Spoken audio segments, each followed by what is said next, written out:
2019 оны үндсэн хуулийн нэмэлт өөрчлөлт 11-р сарын 14-ний өдөр батлагдсан байдаг. За 30 дугаар зүйлийн 2 дээр ерөнхийлөгчөөр 50 нас хүрсэн сүүлийн 5-аас доошгүй жил эх орондоо байнга оршин суусан Монгол улсын уугуул иргэнийг 6 жилийн хугацаагаар зөвхөн нэг удаа сонгоно гэж оруулсан.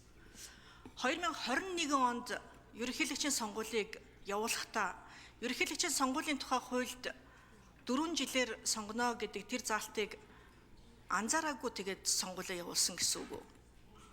Үндсэн хууль зөрчсөн сонгуулийн тухай хуулиар ерөнхийлөгчөө сонгосон гэсэн үг.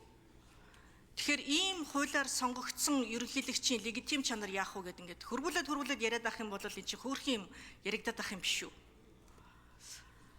Ер нь бол энэ алдаа юу алдаа? Тэгээд одоо олон удаа сонгогдсон гишүүд маань бас одоо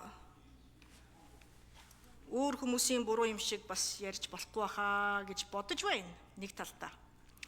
За үндсэн хуулийн дээр ерөнхийлөгчийг 6 жилээр зөвхөн нэг удаа гэд тодруулсан байгаа учраас одоо энэ асуудлыг өөрчлөх юу яах ийх вэ гэдэг дээр бол эргэлзээд хэрэггүй. Үндсэн хуулиа өөрчлөхөөс нааш дахин сонгогдох ийм асуудал байхгүй.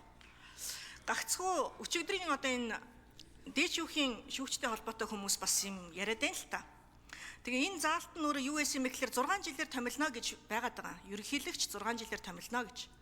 Гагцхүү зөвхөн нэг удаа гэдэг энэ 3 үг байхгүй байна гэж үзэж цэц зөрчсөн байна гэсэн шийдвэрийг одоо бас гаргаад дээд шүүхийн одоо энэ шүүгчийг яг яах гэдэг нь юм ойлгомжгүй юм нөхцөл байдал үүсч эхлэв. Тэгээ би юунд баяр хүрэх гэдэг нь гэхлээр би мөнгө сайханд баяр хүрэх гэдэг юм. Чи нэрээ овоо штэ. Ир хург. Твчэн гэхэд яаж одоо бас ийм удаан твчих вэ дээ. Бас нэг тусгай санал гаргасан байна.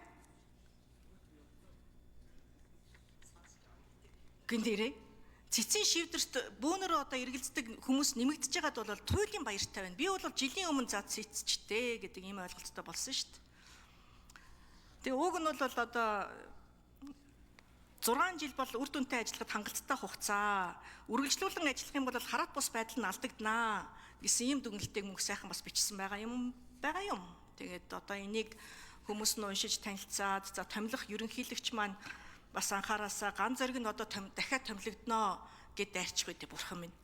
Бүх нийтээрээ харж байгаа шүү. Цэцэг ч гэсэн одоо цэцгийн даргын ч асуудал за одоо гарсан ч одоо гишүүний асуудал байгаа штэ.